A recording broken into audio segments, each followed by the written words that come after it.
Pourquoi le Bénin est la meilleure destination pour la diaspora africaine?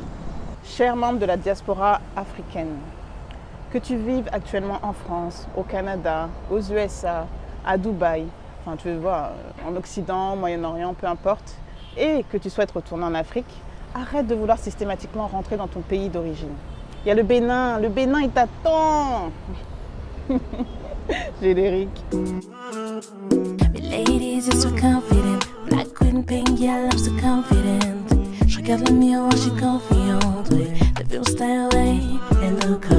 Audacity, singularity. You let me slay with my flow, made by Shiley. Look me success, made by Shiley. If it's a style, go see Shiley. Alors, la semaine dernière, on a parlé de la diaspora antillaise et caribéenne. Comment te dire que ça a chauffé? Ça a chauffé dans les commentaires, que ce soit sur TikTok ou sur YouTube. Les gens ont pris à cœur, ont vraiment à cœur ce que j'ai dit. Bon, voilà. Alors, je vous ai donné diverses raisons, que ce soit économiques, que ce soit familiales, spirituelles, culturelles également, qui font que le Bénin est la destination idéale donc, pour la diaspora antillaise et caribéenne. Et aujourd'hui, je vais vous dire pourquoi la diaspora africaine a tout intérêt à venir au Bénin, plutôt que de venir forcément dans son pays d'origine. Ok? Sache que comme je l'ai déjà dit à maintes reprises donc, sur mes vidéos YouTube donc, précédentes, ma mission n'est pas de ramener toutes les diasporas au Bénin, en Afrique. Voilà. Tu fais partie de la diaspora, tu vis au Canada, en France, aux États-Unis, mais tu n'as pas envie de retourner en Afrique, c'est ok. Il n'y a pas de souci avec ça, je le vis très bien. Et c'est ok, il n'y a pas de souci. Je pense que tout le monde n'est pas fait, n'a pas besoin, n'a pas l'envie de venir en Afrique. Et ça, je suis tout à fait d'accord avec ça. Et voilà, il faut calmer les ardeurs en commentaire. C'est-à-dire que quand je mets sur ma miniature diaspora antillaise et caribéenne, bon déjà d'une, merci pour les commentaires. Je sais que les Antilles sont dans les Caraïbes, il n'y a pas de souci. C'est juste une question, pour être transparente avec vous, c'est juste une question de visibilité sur les réseaux sociaux. Et de plus, je sais très bien que tous les Antillais, tous les Caribéens ne veulent pas venir en Afrique, ne veulent pas, voilà, ils veulent pas. C'est ok, je me répète, mais c'est ok, je suis d'accord avec ça. Donc je tiens à dire que cette vidéo s'adresse aux personnes de la diaspora africaine qui souhaitent faire leur retour en Afrique. Celles qui ne le souhaitent pas, il n'y a pas de souci. Donc, si tu ne souhaites pas faire ton retour en Afrique, ma vidéo ne s'adresse pas à toi. Ne sois pas virulent dans les commentaires en me disant que tu es de la diaspora mais que tu ne veux pas revenir en Afrique. Il n'y a pas de problème. Par contre, si tu n'es pas d'accord avec moi, tu es persuadé que le Bénin n'est pas le pays dans lequel il faut se rendre pour que ce soit investir, vivre dans un cadre de vie que tu recherches, il n'y a pas de problème. Si tu n'es pas d'accord, dis-moi en commentaire pourquoi. Mais viens, on reste bienveillant. Viens, on reste poli, courtois. Et on se dit les choses tranquilles. Mais par contre, dis-moi en commentaire quel pays tu veux choisir pour ton retour en Afrique et surtout pourquoi. Dis-moi ça en commentaire. Alors avant de commencer la vidéo, je vais me présenter. Donc pour les personnes qui ne me connaissent pas et qui ne sont pas encore abonnées, déjà d'une, abonnez-vous. Et alors moi c'est Stéphanie by Shiley. Ça fait maintenant 2 ans que je vis au Bénin avec mon mari et mes 2 filles. À la base on devait rester 10 mois, mais la douceur du Bénin nous a fait rester un peu plus longtemps. Si tu fais partie des personnes qui souhaitent faire leur retour en Afrique, sache que notre mission aujourd'hui, c'est vraiment de pouvoir aider ces personnes, donc de pouvoir t'aider à faire de ton retour en Afrique un succès. Alors ici, on te partage notre expérience, nos réussites, mais surtout nos échecs, les difficultés qu'on a eues tout au cours de notre parcours ici au Bénin, parce qu'on en a eu. Et sincèrement, je suis persuadée, j'en suis sûre, il est primordial de s'armer avant de faire son retour, plutôt que de se lancer les yeux fermés. Alors, sois le bienvenu, sois la bienvenue, surtout ici, fais comme chez toi, mais toujours dans la bienveillance, ok? Allez, on va commencer la vidéo. Comme je disais en introduction, beaucoup de membres de la diaspora souhaitent faire leur retour en Afrique et choisissent instinctivement leur pays d'origine comme pays de retour final. Mais ce n'est pas parce que tu vises ton pays d'origine que tu es obligé de commencer par ce pays. Je m'explique. D'après moi, il faudrait d'abord voir l'aspect opportunité. L'opportunité que tu as dans un pays en fonction du business que tu recherches, en fonction de l'évolution professionnelle que tu recherches ou du cadre de vie que tu recherches, plutôt que de voir l'aspect pays. Donc comme je disais, plutôt que de voir l'aspect pays, parce qu'au final, comme on le sait, l'Afrique compte certes beaucoup d'États, mais en soi, on pourrait quand même les regrouper par, on va dire, des régions. Moi, par exemple, au Mali, j'ai de la famille, que ce soit en Guinée, au Sénégal ou en Mauritanie. Je suis sûre qu'un Congolais, lui aussi, a de la famille en Angola. Je généralise, mais je sais que ce n'est pas forcément le cas pour tout le monde. Mais voilà, c'est juste pour vous montrer que les frontières, finalement, elles nous ont été imposées, en vrai. Les frontières nous ont été imposées depuis la Convention de Berlin. Et je pense qu'il ne faut pas en tenir compte, je pense, à l'heure actuelle, même si, bon, c'est du concret et que c'est là. Donc, dans cette vidéo, on va la décomposer en plusieurs parties, comme je l'ai fait dans la vidéo précédente. Donc, on va commencer par l'aspect économique.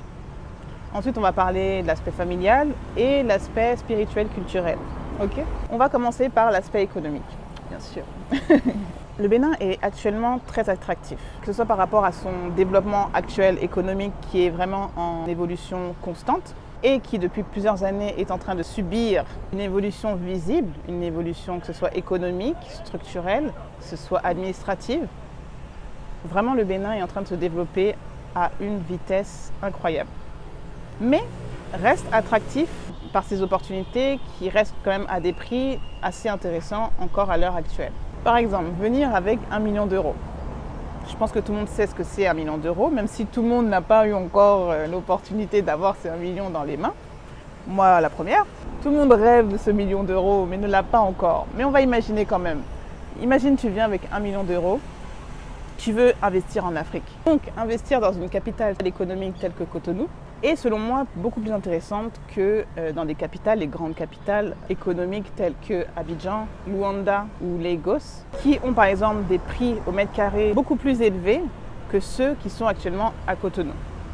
Donc, ces 1 million-là dont tu rêves, tu auras plus d'opportunités et plus de choses à faire avec ces 1 million à Cotonou plutôt qu'à Luanda, plutôt qu'à Abidjan ou plutôt qu'à Lagos.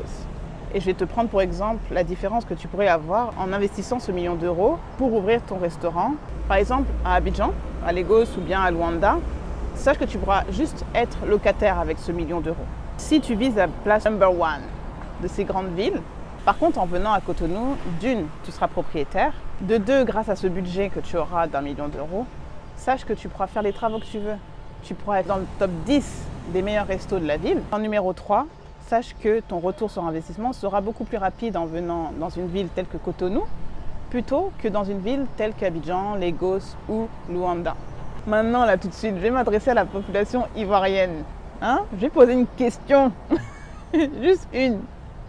À toutes les personnes qui souhaitent investir dans l'élevage de poulets ou bien l'agriculture, donc l'aviculture ou l'agriculture, est-ce que selon vous, il est plus facile de commencer tout en ayant comme concurrent principal Côte d'Ivoire, ou bien de s'inspirer du modèle économique de Côte d'Ivoire justement, et de commencer au Bénin afin d'envahir toute la sous-région, et de concurrencer Côte d'Ivoire d'une façon plus stratégique.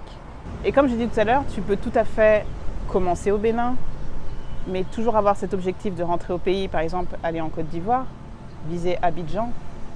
C'est pas parce que tu commences par le Bénin où tu peux énormément te développer, notamment comme je disais dans la sous-région et même dans ton pays avant même d'y mettre les pieds, que ta destination finale sera forcément le Bénin. Mais je pense que commencer au Bénin pour viser justement ton pays, par exemple la Côte d'Ivoire, comme je disais, pourra être bénéfique pour l'Afrique, puisque pendant ton séjour, pendant ton voyage, pendant ton expérience, tu pourras créer des collaborations, des synergies entre ton pays d'origine et ton pays d'installation actuel, et même créer des passerelles pour des nouvelles connexions commerciales. Comme on le sait, le commerce actuel entre les pays africains n'est pas encore assez développé. Je pense qu'il y a d'autres choses à apporter et tu pourrais faire la différence à ce niveau-là. Donc si tu es d'accord ou pas avec moi, n'hésite pas à mettre en commentaire ce que tu penses que tu pourras apporter aussi à la communauté et peut-être aussi un objectif que tu pourrais te fixer justement et qui pourrait revoir tes plans, mais de façon plus stratégique et peut-être plus intéressante pour toi et ton avenir.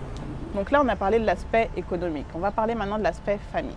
Un des avantages pour vous de faire du Bénin votre pays de prédilection pour votre retour en Afrique, et d'un point de vue familial, on va dire que ça peut vous permettre de découvrir et de faire découvrir à vos enfants, si vous en avez, une autre culture, vraiment une culture à part entière, dans le sens où la richesse culturelle que vous pouvez vous apporter à vous et à vos enfants est super intéressante et enrichissante. Je vous donne mon exemple. Donc, comme je le disais, j'ai 2 filles avec qui j'aime bien, avec mon mari, découvrir le Bénin, faire découvrir le Bénin, visiter dans d'autres régions. On a été dans le nord, Ouida, enfin voilà.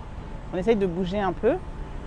Et c'est vrai qu'on apprend vraiment beaucoup de choses sur la culture, des choses que personnellement, que je ne savais pas avant de venir ici, et des choses que je voyais péjorativement.